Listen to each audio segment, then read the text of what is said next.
Every single day, most people do things that are slowly making their brain worse. And the scary part? A lot of it feels completely normal. This isn't just about feeling tired or distracted. Some of these habits are literally linked to measurable brain shrinkage on scans. Let that sink in. This is less of a self-help video and more of an autopsy. Let's start with the one thing probably closest to you right now, your phone. Every time you check it, even for just a few seconds, your brain gets pulled out of focus. Research shows it can take around 23 minutes to fully regain concentration after one interruption. A 5-second glance can steal nearly half an hour of mental clarity. And over time, that constant loop of notification, anxiety, and relief starts wiring itself into your brain like an addiction. Stress and reward firing together, again and again, until distraction becomes your default setting. Then comes something even worse, outsourcing your memory. Because your brain knows Google exists, it often stops trying to remember. If it believes the information will always be available later, it quietly decides not to store it. That's dangerous, because memory is where creativity comes from. Ideas are built by connecting things you've already retained. If you never truly hold information, your thinking becomes shallower. The same thing happens with GPS. The more you rely on navigation apps, the less your brain builds strong spatial maps. Convenience can quietly weaken cognition. Now let's talk about the biggest one, sleep. Lack of sleep is probably one of the most destructive habits for your brain. While you sleep, your brain literally cleans itself. It flushes out waste proteins and repairs memory pathways. When you constantly sleep less, that cleanup process gets interrupted. The result? Slower thinking, worse memory, higher stress, and over time, even visible shrinkage in memory-related brain regions. The terrifying part is that sleep-deprived people often think they're functioning fine, but they're not.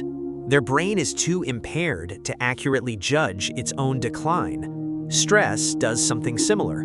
Your brain cannot clearly tell the difference between a real danger and a thought you keep replaying. That embarrassing message you sent last week, that imagined future argument, that financial fear at 2 a.m. To your brain, it can feel like a real threat, so it releases cortisol again and again.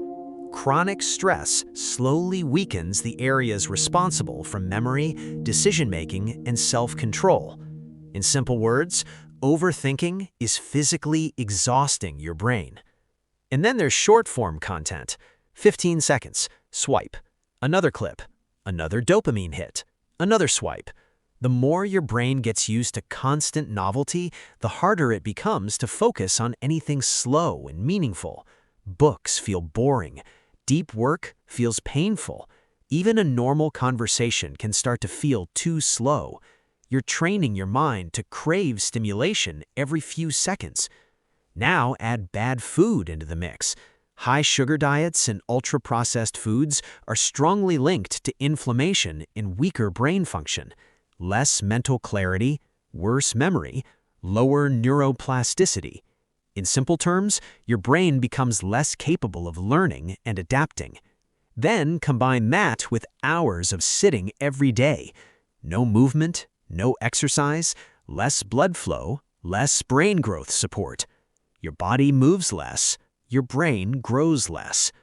And maybe the most dangerous habit of all, thinking you already know enough. The moment people believe they are already smart, they often stop learning. They avoid challenge. They reject correction. They stop questioning themselves. That mindset quietly freezes growth. The smartest people are usually the ones most willing to say, "I might be wrong." Here's the brutal truth. These habits don't happen alone. They stack. Bad sleep makes you crave sugar. Sugar worsens focus. Poor focus leads to more scrolling. More scrolling increases stress.